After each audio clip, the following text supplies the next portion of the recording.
Ranking Member Booker. I'm going to defer to my chairwoman. Ranking Member Shaheen. Thank you very much, Senator Booker and Chairman Cruz.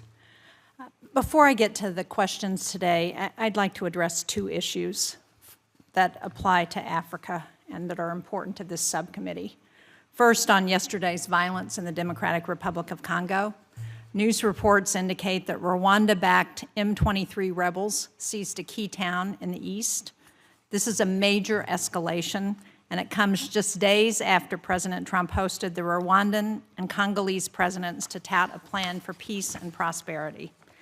Videos show civilians fleeing gunfire and reports of refugees streaming over the border into Burundi. This is exactly what the agreement was meant to prevent. It would appear that the Rwandan government gave President Trump promises that the government was not willing to deliver on.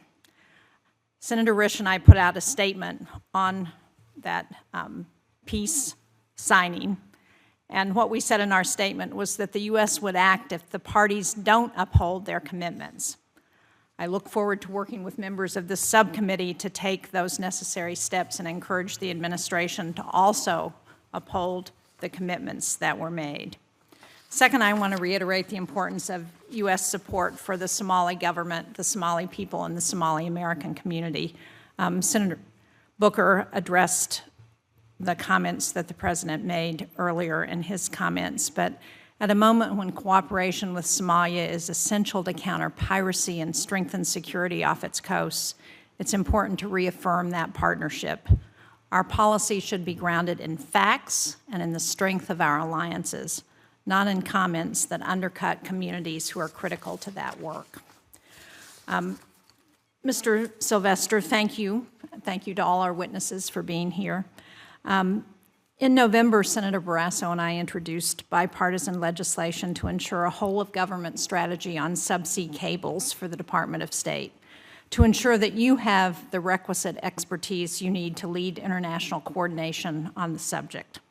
Now, you may know, Mr. Sylvester, that New Hampshire is home to Subcom. It's one of the world's biggest developers of undersea cables. So can you talk a little bit about the role that the State Department can play in supporting American companies like Subcom as they work to compete against the PRC firms and win bids to lay cables across the world, and also to help protect those cables? Absolutely, Senator. Thank you for the question. I've actually met with Subcom personally and was extremely impressed with the breadth of what they do and really the history behind the company. So appreciate that, that shout out for them.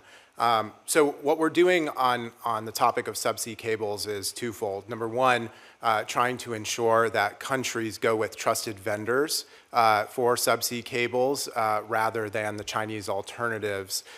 So a couple of programs that went specifically to that. So in the East Asia Pacific Bureau, there's a program called the Cables Program. When that program started, there was an 18% market share for what's now called HMN Tech in the region, in EAP.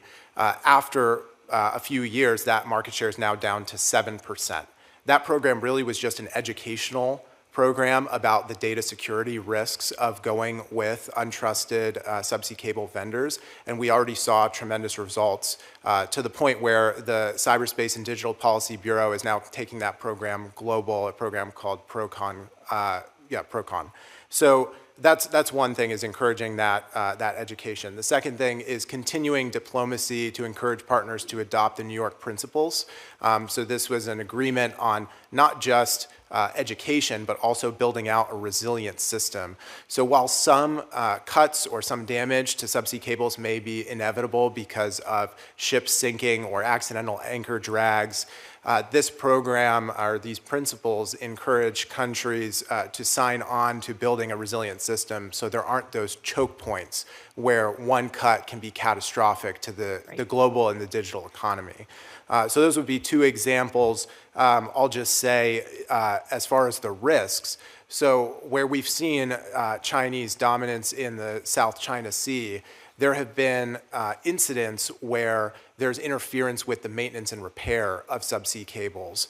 And we're obviously concerned that if that influence were to spread to a place like Africa or the Gulf of Guinea, where there are a lot of connections to land, that similar incidents could occur.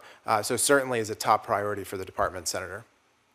Well, thank you. I applaud the government of Finland for the work that they've done to address Russian deliberately cutting of undersea cables. I think we need to encourage more countries to take that action.